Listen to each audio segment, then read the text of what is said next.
É comum alguns ateus, e está na moda, usar o texto de João, capítulo 12, capítulo 14, melhor dizendo, versículo 12 ao 13, para tentar constranger os irmãos. Por quê? Porque esse texto diz assim: aquele que crê em mim fará também as obras que tenho realizado, fará coisas ainda maiores do que estas. Estas é o quê? As obras que ele tem realizado. Ele está dizendo que a gente vai fazer maior, porque eu vou para o meu Pai.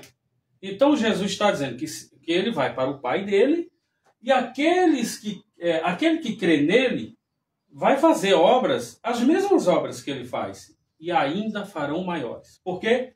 Porque ele vai para o Pai dele. Aí os ateus usam esse texto de João, capítulo 14, versículo 12 ao 13, para tentar constranger os irmãos. Ei, faz essa obra, não sei o quê. Só que eles estão fazendo perguntas bíblicas teológicas cristãs para cristãos. Então não é errado você responder também com respostas bíblicas, teológicas, cristãs para esses ateus, tá? Senão eles vão cometer sofisma, uma pegadinha para tentar te colocar num beco sem saída. Vamos lá. Qual foi o cumprimento dessa palavra? Essa palavra que já se cumpriu. Já se cumpriu. Em Atos, no capítulo 8, versículo 39, Atos capítulo 8, versículo 39, diz assim, ó: quando saíram da água, o Espírito do Senhor arrebatou Felipe, e repentinamente o eunuco não o viu mais, e cheio de alegria seguiu seu caminho. Quem seguiu o caminho? Seu caminho? O eunuco. Tá bom? Felipe, porém, apareceu em Azoto, ou seja, Felipe foi arrebatado pelo Espírito do Senhor e já apareceu numa cidade chamada Azoto, tá? Ele já apareceu aqui, ó, tá? Felipe apareceu em Azoto, ele foi arrebatado. Pergunta: Jesus fez uma obra dessa quando ele esteve em carne? Não. Jesus esteve limitado ali na Galileia. Ele foi até nas partes de Tiro, Sidom, Jericó, ou a pé, ou de jumento, ou no mar da Galileia usando o barquinho. Ele estava limitado. Já Felipe, ele transcendeu essa obra de Jesus. Deu para entender o tamanho do feito? O Espírito do Senhor arrebatou Felipe e ele já se encontrava em outra cidade. Foi teletransportado. Tá bom? Foi teletransportado. Vejamos aqui outro cumprimento. Atos capítulo 5. Atos capítulo 5. Versículo 15 ao 20. O que tem lá? Diz assim: a sombra de Pedro curava os doentes. Olha aqui. Faziam isto para que, quando Pedro passasse pelo caminho, pelo menos a sua sombra cobrisse alguns deles.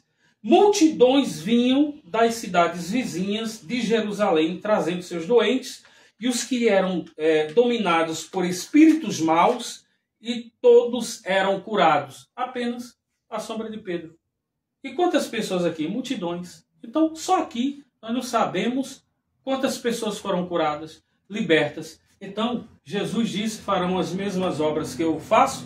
Jesus alguma vez expulsou o demônio com a sombra dele? Não, expulsou com a palavra.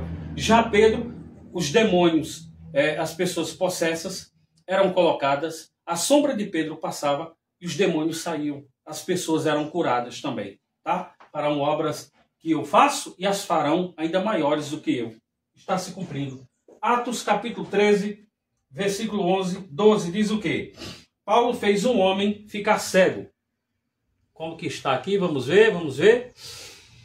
O Senhor vai castigá-lo. Você ficará cego e não verá a luz do sol por algum tempo. No mesmo instante, Elimas, o encantador, sentiu uma nuvem escura cobrir os seus olhos e ele começou a se virar para todos os lados, procurando alguém que o guiasse pela mão.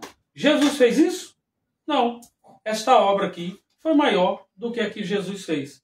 Tá, Jesus fez uma figueira secar. mas um homem ficar cego não, tá? Então veja, nós estamos vendo aqui o cumprimento da palavra de Jesus. Então, ateus que fazem esses tipos de perguntas e não aceitam respostas usando a mesma palavra, a mesma Bíblia, estão usando de sofisma, tá bom? Não caiam nessa. É isso aí.